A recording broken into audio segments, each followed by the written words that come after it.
할렐루야. 옆 사람과 인사합시다. 잘 오셨습니다. 한 번 더 하나님은 당신을 사랑하십니다.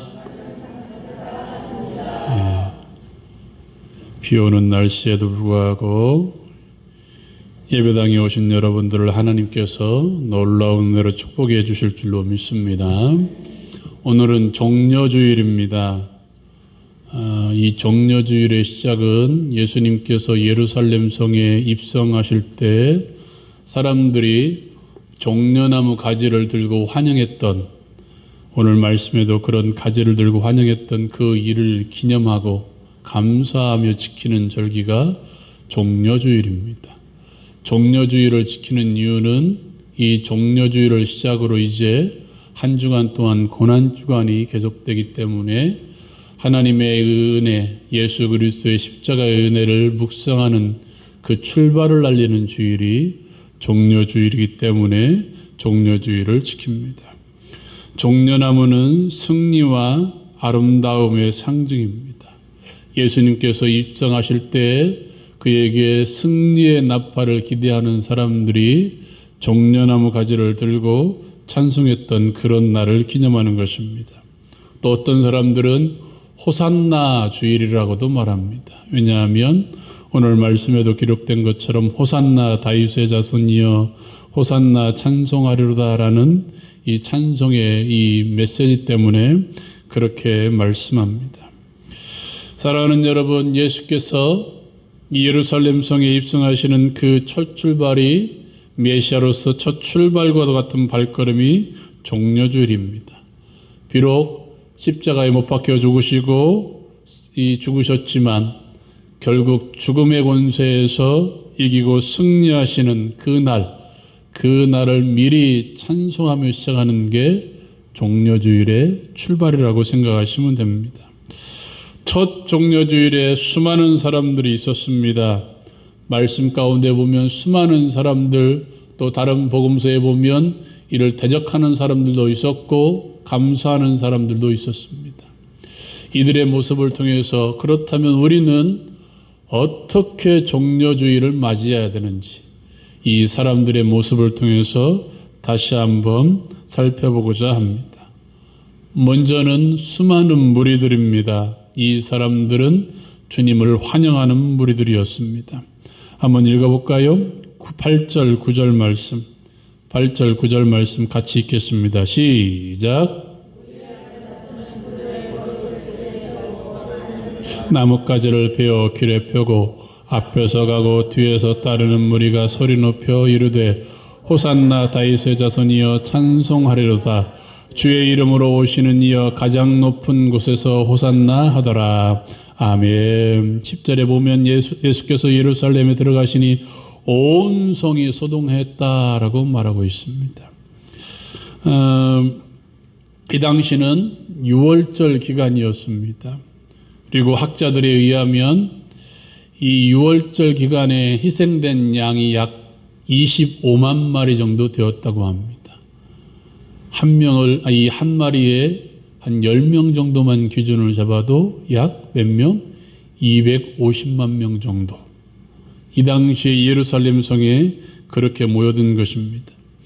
여러분, 그 중에 일부 약 10분의 1만 모였다 할지라도 약 20만 명, 25만 명 정도가 예수님을 찬양하고 영광 돌리는 무리들이었습니다. 이들의 찬송은 무엇입니까? 다윗의 자손이여 주의 이름으로 오시는 이여 라고 그를 찬송합니다. 사랑하는 여러분, 그들이 이렇게 예수님을 다윗의 자손이여 주의 이름으로 오시는 이여 라고 찬송한 이유가 무엇일까요? 이제 그들의 마음 가운데는 이것이 담겨져 있습니다. 이제 우리는 해방되었구나. 로마라는 나라에서 벗어나 이제는 강력한 나라를 이루실 한 왕이 왔구나 라고 생각했을 것입니다. 이들은 정치적인 왕을 기대했습니다. 마치 우리가 일제 36년 동안 그 일본 놈의 이 식민지 치하에서 우리를 독립시켜줄 한 왕이 왔다면 어떻게 했을까요? 함께 찬송했을 것입니다. 마치 그렇듯이 예수님은 한 독립국가를 이루실 강력한 왕으로 그들은 알고 찬송했다는 사실입니다. 또한 이들 중에는 예수님과는 전혀 상관없이 다른 사람들이 가서 찬송하니까 따라갔던 사람들도 있었습니다. 그 중에는 나중에 예수님을 십자가에 못 박으라고 소리칠 사람들도 분명히 있었을 것입니다. 또한 이 무리 가운데에는 예수님의 제자들도 있었습니다. 예수님의 제자들은 어떤 사람들이었습니까? 그 앞에 말씀에 보면 한 사람이 등장합니다. 세베대의 아들의 어머니였습니다.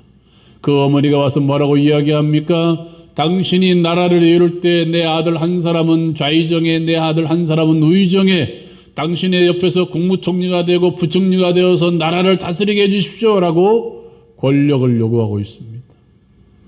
여러분, 놀라운 것은 이 말에 다른 제자들이 화를 내었다는 것입니다. 왜 화를 내었을까요? 왜 니들만 가느냐? 우리도 같이 가야지 왜 니들만 국무총리가 되고 부총리가 되느냐? 나는 장관도 하고 나는 차관도 하고 나는 뭣도 하고 나는 국장도 해야 될 텐데 왜 니들만 권력을 취하려고 가느냐? 했다는 사실입니다. 결국 뭔가요? 이들은 주님의 생각과는 전혀 다른 방향으로 예수님을 찬양하고 있었다는 사실입니다. 우리 주님은 그들의 생각, 그들의 기대와는 전혀 다른 왕이셨습니다. 하나님의 뜻을 따라 자신의 길을 걸어가셨습니다. 주님이 가신 그 길은 개선장군의 행렬이 아니었다는 거예요. 강력한 능력으로 나라를 이룰 왕의 행차가 아니었다는 사실입니다. 오늘 말씀에도 보면 이렇게 이야기합니다. 우리 같이 한번 읽어볼까요? 21장 5절 말씀. 5절 말씀 시작.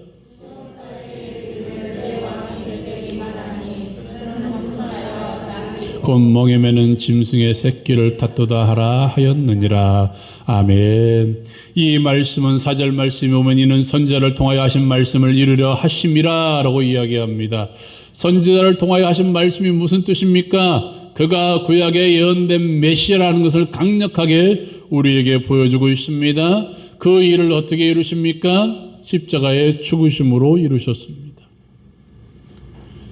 결국 예수님이 가신 그 길은 개선장군의 행렬이 아니라 죽으러 가는 길이었다는 것입니다. 그것도 가장 극악한 형벌인 십자가의 형벌을 지시기 위해서 그 십자가에 달려 죽으시기 위한 고난의 행렬이었다는 사실입니다. 그런 것도 모른 채 군중들은 자신들이 기대한 모습으로 예수님을 환영하고 예수님을 찬양하고 있습니다. 제자들도 마찬가지로 예수님을 따르고 있었다는 사실입니다. 어쩌면 우리도 이 군중들 또 예수님의 제자들과 다를 바 없이 예수님을 믿고 있는지도 모릅니다. 각자 나름대로의 목적을 가지고 예수님을 믿고 있습니다.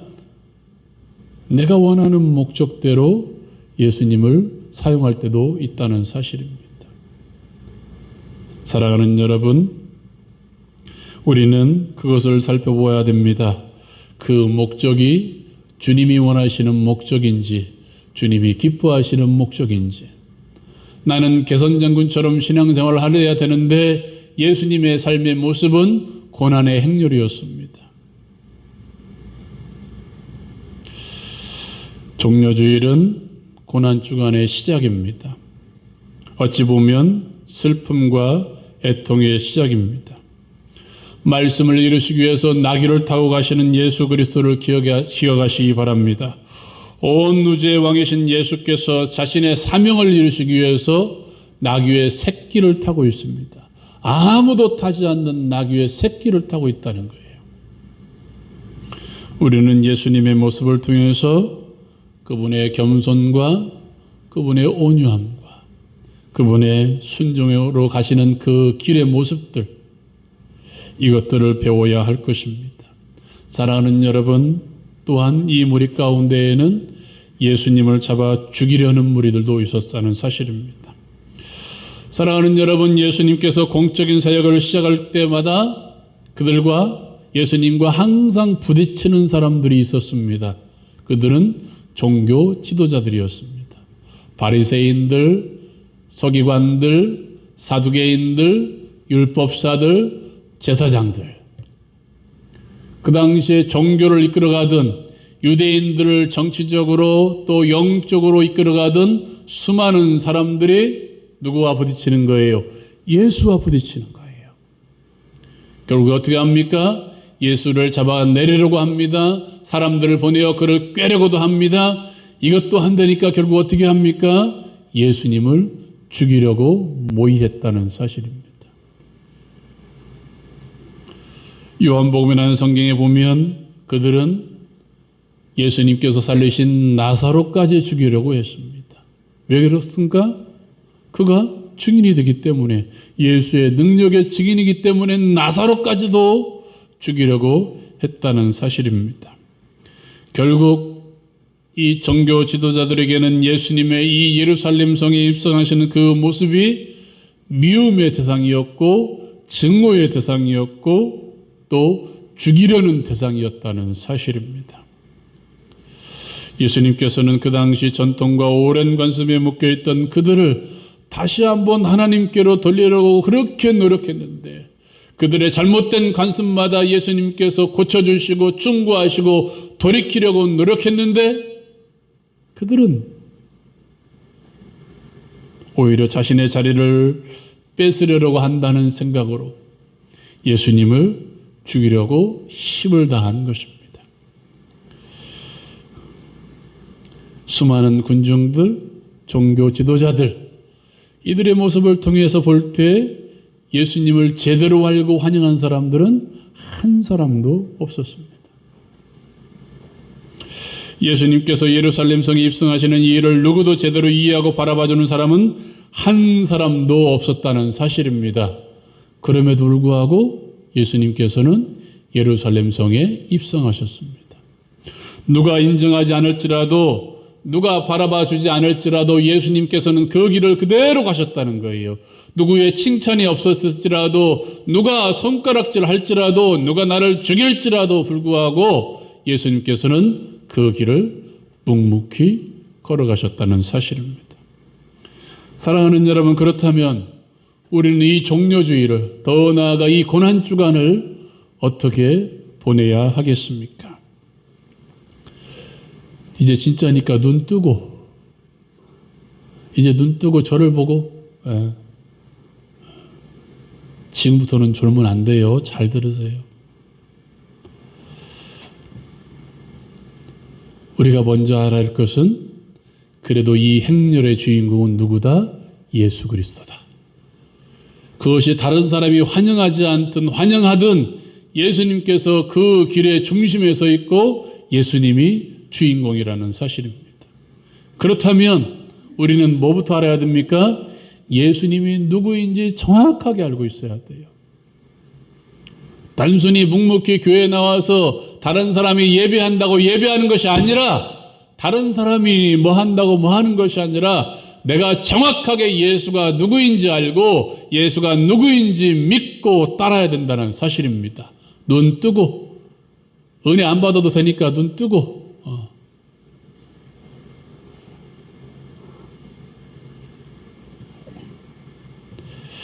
여러분, 예수님이 정확하게 누구인지 알지 못하면 누구처럼 돼요? 이 수많은 군중처럼 헛된 찬양을 하게 되는 거예요. 예수님을 제대로 알지 못하면 누구처럼 돼요? 종교 지도자들처럼 예수님을 죽이려고 해요. 누구처럼? 예수님의 제자들처럼 3년 동안 따랐지만 여전히 권력 다툼에 찌들은 예수님의 제자들처럼 되는 거예요. 예수님을 아는 것부터 우리의 믿음이 시작되는 것입니다. 우리는 베드로의 신앙 고백을 기억할 것입니다. 주는 그리스도시요 살아계신 하나님의 아들이십니다. 한번 따라해 봅시다. 주는 그리스도시요, 주는 그리스도시요 살아계신 하나님의 아들이십니다. 시작. 주는 아멘. 이게 우리의 믿음의 고백입니다. 예수님은 우리의 주인 되십니다. 예수님은 우리의 주님 되십니다. 예수님은 우리의 그리스도가 되십니다. 예수님은 우리의 구원자가 되십니다. 무엇보다도 예수님은 살아계신 하나님의 아들 되심을 믿을 수 있기를 주님의 이름으로 축원합니다. 예수님께서는 나귀를 타고 입성하심으로써 구약에서 예언된 메시아이심을 정확하게 드러내 주셨습니다. 오늘 말씀에서는 뭐라고 이야기합니까? 예수님을 겸손의 왕이라고 이야기합니다. 다른 성경에서는 예수님을 평화의 왕이라고 이야기합니다. 정치적으로 큰 힘을 가지고 나라를 회복시키시며 다른 권력을 무너뜨리는 예수님이 아니라 고난의 길을 가심으로써 십자가의 길을 가심으로써 이 땅의 모든 사람들을 구원하시며 더 나아가 그들의 주인 되기를 원하시는 분이 우리의 예수님이라는 사실입니다.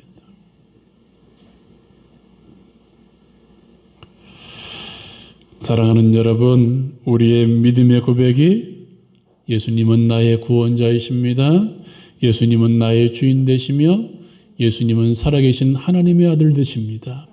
이 고백이 우리 모두의 고백이 되기를, 여러분 자신의 고백이 되기를 주님의 이름으로 축원합니다. 더 나아가 이제 우리의 믿음의 고백이 이루어졌다면 어떻게 해야 됩니까? 믿음의 고백처럼 살아가는 거예요. 오늘 말씀에서 우리가 한 가지를 깨달을 수 있습니다. 말씀 한번 읽어볼까요? 2절, 3절 말씀. 2절, 3절 말씀 같이 읽겠습니다. 시작.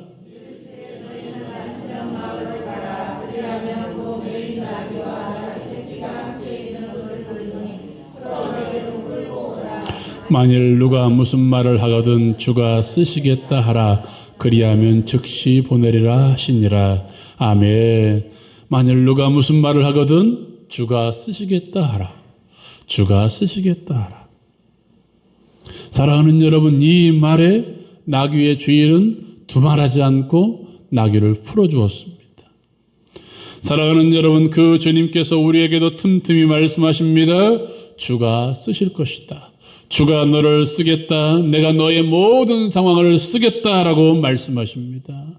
주가 쓰시겠다 하는 그 말에 아멘하고 순종할 수 있는 우리 모두가 되기를 주님의 이름으로 축원합니다. 사랑하는 여러분, 나귀 새끼는 볼품없는 거예요. 주께서 가신 그 길을 끝까지 따라가야 됩니다. 왜? 볼품없는 나귀 새끼를 타고 예루살렘 성에 입성하신 그 예수님의 모습처럼 설사 주님이 가신 그 길이 고난의 길이라 할지라도 주가 쓰시겠다 하면 어떻게 하고? 아멘, 내가 여기 있습니다. 아멘, 내가 여기 있습니다. 나를 사용하여 주시옵소서라고 믿음으로 고백하고 따라가야 되는 거예요.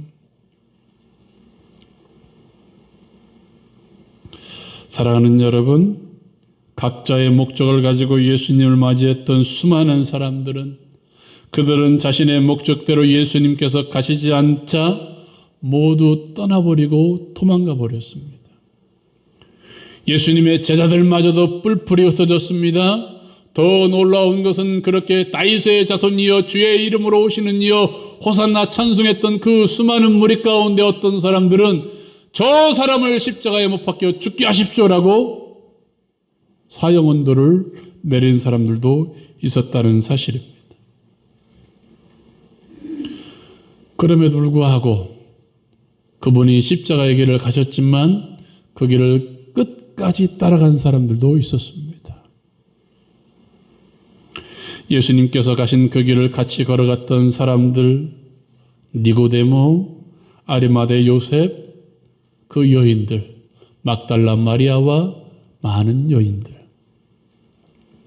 십자가의 자리까지 동참한 그들은 부활의 영광의 자리까지도 동참하였습니다. 장차 그들은 부활의 주님을 증거하는 일에 동참합니다. 이것이 우리가 가야 될 길입니다. 주님께서 가신 그 길 그대로 우리도 따라가면 되는 거예요. 주님이 볼품없는 나귀 새끼를 타셨다면 우리도 타는 거예요. 주님이 십자가 길을 묵묵히 걸어갔었다면 나도 걸어가는 것입니다. 주님이 십자가를 앞에 두고 주님 앞에 기도했다면 나의 원대로 하지 마옵시고 주의 원대로 하옵소서라고 기도했다면 우리도 뭐 하면 되는 거예요? 기도하면 되는 거예요. 주님이 원수들을 용서하셨다면 그 십자가상에서 저들을 용서하여 주시옵소서라고 기도했던 그 주님의 모습대로 나도 어떻게 하면 되는 거예요? 용서하면 되는 거예요.